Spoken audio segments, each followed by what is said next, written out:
नमस्कार मु तनुश्री आपण मानक स्वागत करुच्ची मो यूट्यूब चैनल रोसईशाला को एमिति सॉफ्ट एंड स्पंजी इडली बनवाई चाहूले आपण वीडियोटी को स्किप न करी शेष पर्यंत देखंतु। एठी मु इडली बनवाई गोटे कप चाउल नहीं आ गोटे कप बिरी नहीं ताको प्रथम आमे भल भाव धोई नवा पूरा सफा पानी बाहरला पर्यंत भल भाव धोई सारा पर आमे ताको मिनिमम 4 घंटा पानी सकावाई छाड़ीदेवा। 4 घंटा पर 5 घंटा भी चलो 6 घंटा भी चलो कि मिनिमम 4 घंटा आम छाड़ीदेवा। तापर ताको आमे पेसी नवा भल भाव बिरी गोटे कप आ चाउल गोटे कप हेले तार टेस्ट भी बढ़िया होता है आ बहुत सॉफ्ट आ बहुत स्पंजी भी होता है। आपण एठी टिके अधिका चाउल टिके कम बिरी भी नहीं पारिबे से भलिया हेले भी चलिबो। जो बिरी चाउल आम पेशिबा तार कंसिस्टेंसी जो भाया भाव में वीडियो देखा से भाव में हवा दरकार। आम अधिका पानिया कि बहलिया करवानी अधिका पानिया गले टे बेस समय लगे सीझापी आ बहलिया भी ता बेसी भल हेनी जो भाया वीडियो देखा से भाया हवा दरकार। आम जो बिरी चाउल पेशी नहीं से गोटे चामच लुण पकईकि आम भल भाव गोल नवा आ बिरी चाउल मिक्सचर को आम गोटे राति छाड़ीदेवा ना मिनिमम 4 ରୁ 5 घंटा ताको आम छाड़ीदेवा।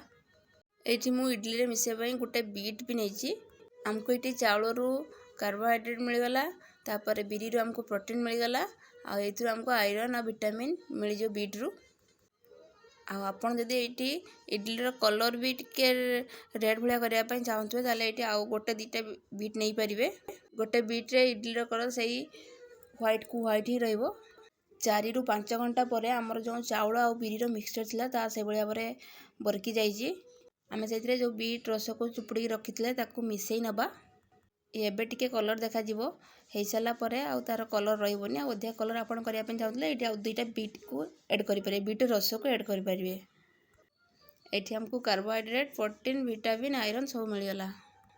तापर आपड़ जो इडली बनइबे से प्रथम मुझे भाई पानी देली पानी दे ने तापर आम जो बिरी आ चाउल मिक्सचर दबा से आम सबुआड़े तेल को भल भाव घसी नवा हल्का हल्का तेल देके घसी नवा बेसी दबा नहीं बेसी किसी दरकार नहीं हल्का टिके दरकार से न लगी जावाई आ सहजरे बाहरी जावाई टिके तेल लगे नवा कथा।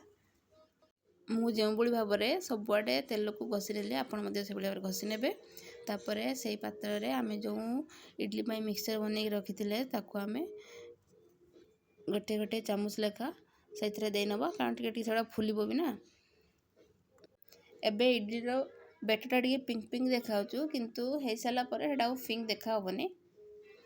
आदि आपण मैंने टे नड़िया आ चीनी पकड़ापी भी चाहते ताले पकई ने जदि क्या भल लगुव नड़िया आ चीनी वाला खायापी। प्रथम जो आम बसैबा गैस रो फ्लेम को हाई रखा तापर 5 मिनिट पर ताको आम मीडियम आंच रखा।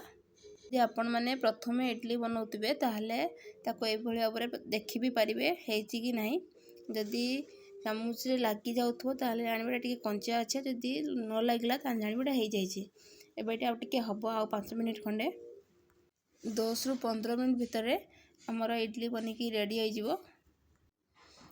एबे देखिबा आमर ये इडली भल भाव कि नहीं कंचा अच्छी एबे इडली हो जाए चामच आ लगला नहीं। मु डिस्क्रिप्शन रे इडली सहित जो नड़िया चटनी खाती तार लिंक दे देछि आपन चाहिए से जाइए लिंक को क्लिक करके देखिपारे नड़िया चटनी रेसिपी। ये आपण मैंने देखुवे आराम से कत बढ़िया इडली बाहरी जाऊँगी से भाव में आम सबुतक इडली को बाहर करनवा।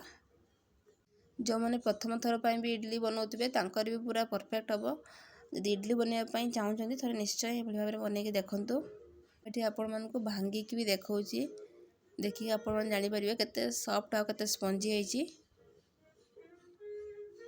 इडली को आम मटर घुगनी आउ नड़िया चटनी सहित सर्व करनवा। खाली मटर घुगनी सहित भी खाई हे खाली नड़िया चटनी सहित भी खाई हे। आ जदि वीडियोटी आपण मानक भल लगी प्लीज लाइक शेयर और सब्सक्राइब करने भूलें।